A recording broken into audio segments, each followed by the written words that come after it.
Hi friends, welcome back to our channel. Friends, మనకు తెలంగాణ రాష్ట్రంలో anganwadi notification అనేది మార్చ్ 8వ తారీఖున రిలీజ్ కాబోతుందని చెప్పేసి ఒక ప్రకటన రిలీజ్ చేసినారు మన శిశు సంక్షేమ శాఖ మంత్రి వర్యులు సీతక్క గారు. మార్చి 8వ తారీఖే ఎందుకు అంగన్వాడీ నోటిఫికేషన్ రిలీజ్ చేయబోతున్నారంటే, మార్చి 8 అనేది అంతర్జాతీయ మహిళల దినోత్సవం.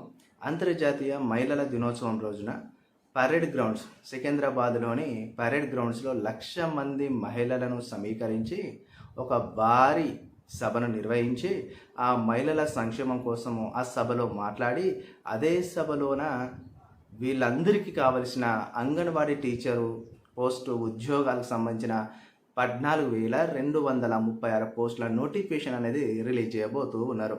సో ఎవరైతే మహిళామణులు అంగన్వాడీ టీచర్స్ ఉద్యోగాలకు చాలా ఆసక్తిగా ఉన్నారో వారందరికీ ఇది చాలా చక్కటి శుభవార్త అండి. ఎందుకంటే అంగన్వాడీ టీచర్స్ అన్నీ కూడా వాళ్ళ సొంత గ్రామాలలోనే వార్డు వైజ్గా 1 లేదా 3, 4 ఈ సెంటర్స్ ఉంటాయి, అంగన్వాడీ సెంటర్స్. వీటిలో వాళ్ళు హ్యాపీగా జాబ్ చేసుకోవచ్చు. మంచి గుడ్ సాలరీస్ ఉంటాయి. వర్క్ కూడా చాలా పీస్ఫుల్గా ఉంటుంది. ఎలాంటి ఒత్తిడిలు ఎలాంటిది ఏమీ ఉండవు. చాలా మంచి ఉద్యోగము. క్వాలిఫికేషన్ కూడా కేవలం ఇంటర్మీడియట్తోనే ఈ యొక్క ఉద్యోగాలు ఇప్పటి వరకు తెలంగాణ రాష్ట్రంలో కేవలం ఇంటర్మీడియట్తోనే ఎలాంటి ప్రభుత్వ ఉద్యోగాలు లేవు. ఈ యొక్క అంగన్వాడీ ఉద్యోగ నోటిఫికేషన్ అనేది చాలా చక్కటి అవకాశం అండి.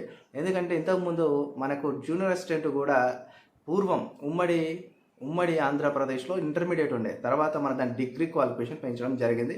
కానీ కేవలం ఇప్పుడు ఇంటర్మీడియట్తోనే మంచి అవకాశం ఉన్న పోస్ట్ అంటే అంగన్వాడీ, అది కూడా కేవలం మహిళలకు మాత్రమే అవకాశం ఉంది.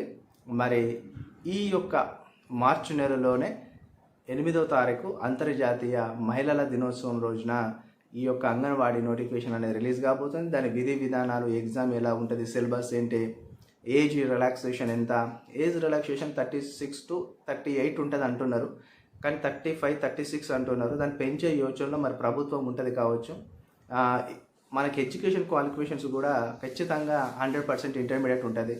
ఇక దానికి కావాల్సిన ఇంకేమన్నా మరి ఎగ్జామ్ ఎలా నిర్వహిస్తారు, అప్లికేషన్స్ ఆన్లైన్లో తీసుకుంటారు, ఆన్లైన్ ఫీ ఎంత ఉంటుంది, SC STలోకి ఏమైనా తగ్గింపు ఉంటుందా, ఇలాంటివన్నీ కూడా మనకు నోటిఫికేషన్ బ్రీఫ్ డీటెయిల్స్ ఇచ్చినప్పటికీ తెలుస్తుందండి. ఓకే అండి, ఇన్ఫర్మేషన్ నచ్చినట్టయితే లైక్ చేయండి, కామెంట్ చేయండి, సబ్స్క్రైబ్ చేయడం మాత్రం మర్చిపోకండి. మధ్యాహ్నము నేను గ్రూప్ 2 మీద ఒక వీడియో చేయబోతున్నా. మనకు జాబ్ క్యాలెండర్ ఎందుకు లేట్ అవుతుంది, జాబ్ క్యాలెండర్ లేట్ కావడానికి ప్రధాన కారణాలు ఏంటి, and group 1 general ranking list ఎప్పుడు ఉంటుంది, గ్రూప్ 2 అండ్ గ్రూప్ 3 ప్రాథమిక కీ కంప్లీట్ అయిపోయింది, అబ్జెక్షన్స్ తీసుకున్నారు, మరి ఫైనల్ కీ ఎప్పుడు ఉంటుంది, ఫైనల్ కీ ఇచ్చిన తర్వాత general ranking list group 3 and group 2 ఎప్పుడు ఇస్తారు, టోటల్గా రిజల్ట్స్ ఎప్పుడు వస్తాయి, ఇలాంటి విషయాలన్నిటిపైన నేను ఒక వీడియో చేయడానికి మధ్యాహ్నము మీ ముందరికి రాబోతున్న వీడియో వచ్చేసి. ఓకే, వీడియో నచ్చినట్టయితే లైక్ చేయండి, కామెంట్ చేయండి, సబ్స్క్రైబ్ చేయడం మాత్రం మర్చిపోయి. Thank you so much. Signing off me